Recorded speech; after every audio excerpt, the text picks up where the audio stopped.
Islamic philosophy should not be seen only as a theological philosophy. That is, it should not be seen only as a theological philosophy, that is, only about Islam, only about religion, only a philosophy of religion.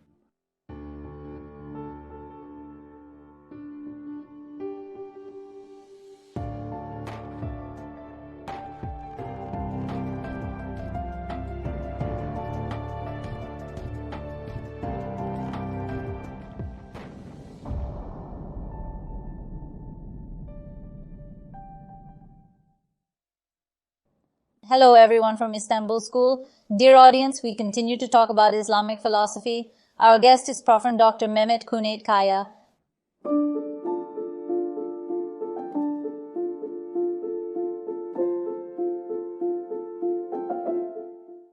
Welcome, teacher. Thank you. How are you? Thank you. You are fine too. Thank you very much. Professor, what do we mean by Islamic philosophy? We say Islamic philosophers. What do they deal with? What do they say? Could you talk about these a little bit? Well, let's underline that the term Islamic philosophy is primarily a modern naming. More precisely, all the namings that start with Islam are generally modern namings. In other words, these are the namings we make when we look at our own tradition from the outside as a result of the traditional Islamic culture losing its vitality relatively and coming under the dominance of the modern world. These are the namings that emerge not only from our own perspective, but also from the perspective of those outside of us. Therefore, there is also the term Islamic philosophy or other equivalent terms. In Turkey, the term Islamic philosophy has become established, but when you think of its English or Arabic versions such as Arabic philosophy, Turkish Islamic philosophy, Muslim philosophy, there are other equivalent terms used in the Islamic world in the West. All these namings have emerged since the mid-1800s. When we look at the classical world, the pre-modern Islamic world, we see that there is actually no such naming. We see that there is no such naming as Islamic philosophy. We know that in the Islamic world there is a group that we call philosophers, in Arabic falasife, the plural of philosopher or hukama, the plural of judge, the sage. And when we say philosophy, what we call Islamic philosophy today refers to the activity, the intellectual activity of these scholars, philosophers, whom we call falasife and hukama. In the same period, there were also jurists and theologians. When we look at it now, we sometimes describe them as philosophers. How do you evaluate this? Yes, this is also an important point. What we understand by philosophy today, and this is not a specific thing, but in general, we tend to call philosophy any kind of reason-based thinking, argument-based thinking, inference-based thinking. When we look at it this way, if we talk about the Islamic world, we can call all intellectual movements in the Islamic world philosophy. There is no problem with that. In other words, when we look at the style and method a Sufi uses to convey his own thought, his spiritual experience in his book, we can call it a kind of philosophy. You can see similar things in the Greek tradition, in Philotinus's own experiences, in the Neoplatonic philosopher Philotinus's own experiences. Well, he is also a philosopher. We can say that he is also a philosopher. When we look at what a jurist does, he is also trying to present his legal thought in a much more precise argumentation. Likewise, we can see theologians and many other intellectual groups working on language, the philosophy of language. Therefore, when we look from today and roughly adapt our current understanding of philosophy to the past, we have the opportunity to call everything philosophy. But if we look at what it was at that time and try to understand the phenomenon itself, this is not the case. In other words, the theologians and jurists there did not identify themselves as philosophers. Absolutely. They characterized what they were doing as theology, fiqh, mysticism, Sufism, or they were seen as people who were interested in language, literary sciences, literature. What we call philosophy came to the Islamic world from outside in this sense. It came from a geography outside Islam. It came through a movement we call the translation movement. This does not mean that before this translation movement, Muslims were not thinking, they were not engaged in any intellectual activity. But for various reasons, there are political, social, intellectual reasons, there are possible reasons. Of course, it is not so easy to go back in history and determine this clearly, but it seems that from the mid-700s onwards, we know that the accumulation of ancient, Hellenistic, late antique knowledge, which is the product of an activity called philosophy, the love of wisdom, was translated into Arabic over a period of 200 years.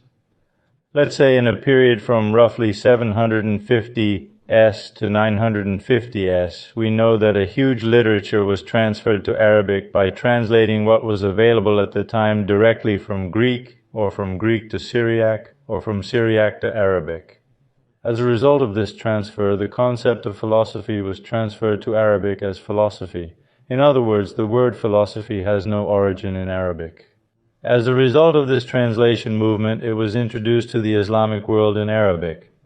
These translated texts, the texts translated in this process, also developed a group of people who translated them, read them, tried to understand them, tried to interpret them, thought about them, and tried to develop them and take them to newer points. These are the philosophers, the falasifa, or the rulers. And in the same period in the Islamic world, while this translation movement was going on, while the faqihs, which we call faqaha, were continuing their jurisprudential and legal activities, while the muhaddiths were collecting hadiths and trying to compile them, while the theologians were discussing many theological issues such as the existence of God, His attributes, free will, creation, etc. Simultaneously with these, as I said, for various reasons, such a literature was transmitted to the Islamic world, and a group of people interested in this literature naturally formed in the process. Not only translators, but also people who read, understood, and interpreted this literature and built new things on it. And we know that the first one of these, who put forward a philosophical attitude in a more systematic way that we accept as the first one, was Kindi. We don't know the date of his birth, 866. Let's say he was born in the late 700s and died in the 860s, and he took this literature, assimilated it, and tried to build on it. And they also describe themselves as philosophers? Of course, they saw themselves as part of that tradition, just as Aristotle and Plato philosophized, just as the commentators in the Hellenistic and late antique periods philosophized, and they saw the effort to examine, investigate, and discover the reality of all existence as the fundamental purpose of philosophy. Therefore, the philosophizing act of these people is a bit different from what we understand from philosophy today. It corresponds to an activity that includes an all-encompassing investigation of all existence and what we call science today, what positive sciences do. Therefore, there are very broad areas of study. In this sense, when it comes to Islamic philosophy, of course, other researchers can interpret it in different ways, and there are such researchers and teachers. I am in favor of limiting Islamic philosophy specifically, that is, in order to better understand the historical event, to what this philosophy, the group of philosophers, did. If we call what every intellectual group does philosophy, it may not be possible for us to see the distinctions in history clearly. What all these intellectual groups, including philosophers, do should be called Islamic thought in the modern period. It seems more reasonable to me. Islamic thought is a broader umbrella. Within this, there are theologians, linguists, men of letters, jurists, Sufis, and philosophers. But in the Islamic world, unlike many other societies, philosophers formed a separate group. Let's call this a class difference. It seems like it requires us to make such a distinction. Actually, that's exactly what I wanted to ask. That is, there are scholars of jurisprudence and theologians there. You say that we need to separate them. That is, you separate them, but the issues are very intertwined. There are situations where they talk about each other. That is, they talk about the same issue together, and they address it from different perspectives. I was going to ask how we can clearly separate them, but you brought them together under one roof in the form of Islamic thought. Yes, ultimately, these are the intellectual activities that take place within the environment provided by the religion of Islam, the civilization that Muslims have built. Each of them has many points in common, as you said, regarding the issues. In other words, we talk about the three basic areas of philosophy as existence, knowledge, and value. This, well, also creates an intersection point between fiqh and philosophy. After that, it creates a much greater intersection point with theology, Sufism, and so on. Language, literature, the logic part of philosophy have very similar and common points. But of course, there are also different branches and branches within these groups. We need to take them into account, but each of these groups has their own positions and stances in looking at these issues. Therefore, reducing them to each other may not always yield the right result. Well, when we look at it today, what purpose could there be in gathering all these separate groups under the same philosopher roof and claiming that they practice Islamic philosophy? Why do you think it is seen this way? This probably stems from the magic of the concept of philosophy. In other words, when we call someone a philosopher, we think we are placing him in a greater place. In other words, this may be possible and there is no big problem, but when we call Ghazali a philosopher, Ghazali will not be a great thinker. Ghazali himself was a great theologian within the Ash'ari theology. He was a great jurist within the Shafi'i jurisprudence.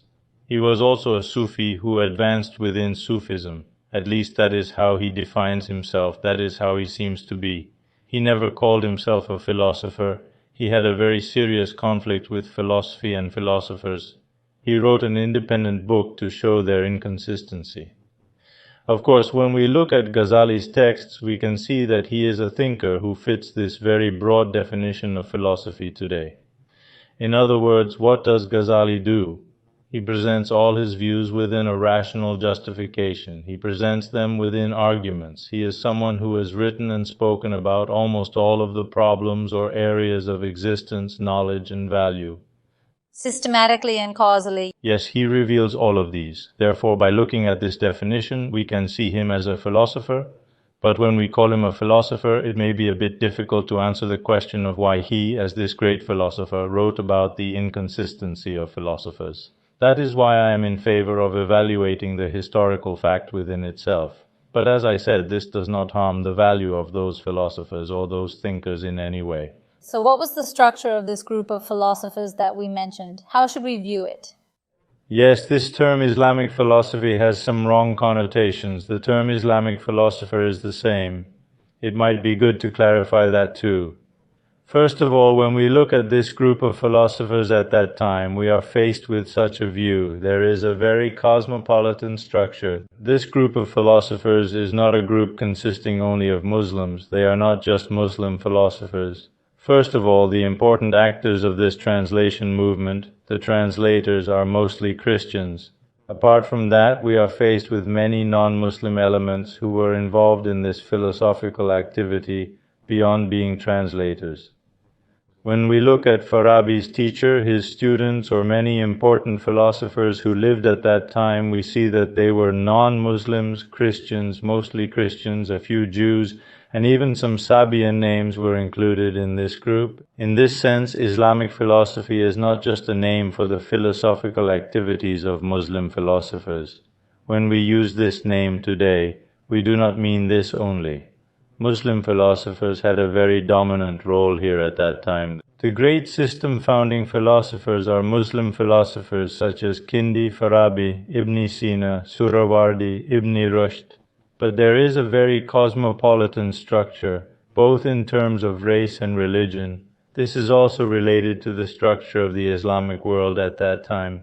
In other words, when we move forward from the period when the translation movement started to the millennia, there is a very cosmopolitan intellectual life in the Islamic world, especially in terms of this philosophical mosque. Think about it this way. For a Christian who lived in the Islamic world at that time, who lived in Baghdad, who had intellectual interests, it would not be very logical to study Islamic jurisprudence, hadith, or theology. He could study Christian theology, etc. But what he could more easily establish contact with was these philosophical sciences that had come from the ancient Hellenistic world to Arabic. He could much more easily establish contact with that literature from Plato and Aristotle group. Therefore, it should not be seen as a philosophical activity performed only by Muslims. In parallel with this, it is necessary not to see Islamic philosophy as only a theological philosophy. that is, only a philosophy of religion related to Islam and religion from theological issues. If we confine it to this, then we will exclude the field of Islamic philosophy, which is an important field and an important field within their activities. But if we confine it only to this, we will leave out many things they wrote and drew outside of this, which would be a great injustice. Like what?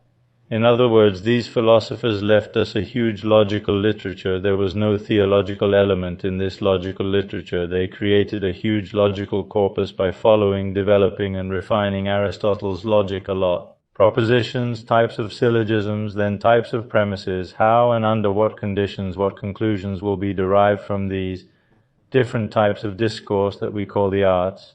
There is a huge literature on all these. At the same time, these people left a huge physical science literature on natural sciences, from physics to the sky, meteorology, mineralogy, zoology, and botany.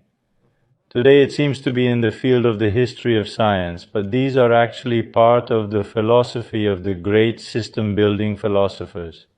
They left behind an important literature on mathematical sciences and a literature in the field of metaphysics that can be related to theology, which is not only theology but also a metaphysics that includes ontology. So if we see Islamic philosophy as an intellectual activity done only by Muslims and only around religion, these philosophers, it is as if we have not been able to fully interpret and evaluate their production and the legacy they left behind. It also seems like a very rich collection. We're actually talking about a very rich collection, a great heritage formed by different races, different religions, different thought structures originating from its cosmopolitan structure. But when we look at it today, Islamic philosophy is actually seen within the limitation that only talks about religion, the existence of God, and ontology. As you said, it touches on an important point in terms of a little more awareness of this. Absolutely, absolutely. This is also an important problem for those studying Islamic philosophy. Those studying Islamic philosophy can usually focus their interests on such theological issues. Perhaps it is also related to the fact that these issues, namely Islamic philosophy, are mostly studied in theology faculties because these interests and educations are somewhat oriented towards this. But unfortunately, this does not really allow us to see the whole picture. We need to look at it in a more holistic way, and serious studies have been carried out in this direction in recent years. Many studies are being carried out on the development of the field of history of science, the formation of such an awareness, and the approaches of Islamic philosophers to physical theories, logical teachings, and mathematical sciences. We hope more will be done. Let's say that with this awareness, the way for more work will be opened. God willing. Thank you very much for your valuable comments. I thank you. Thank you very much. Dear viewers, we talked about Islamic philosophy and Islamic philosophers today. See you in the next episode. Goodbye.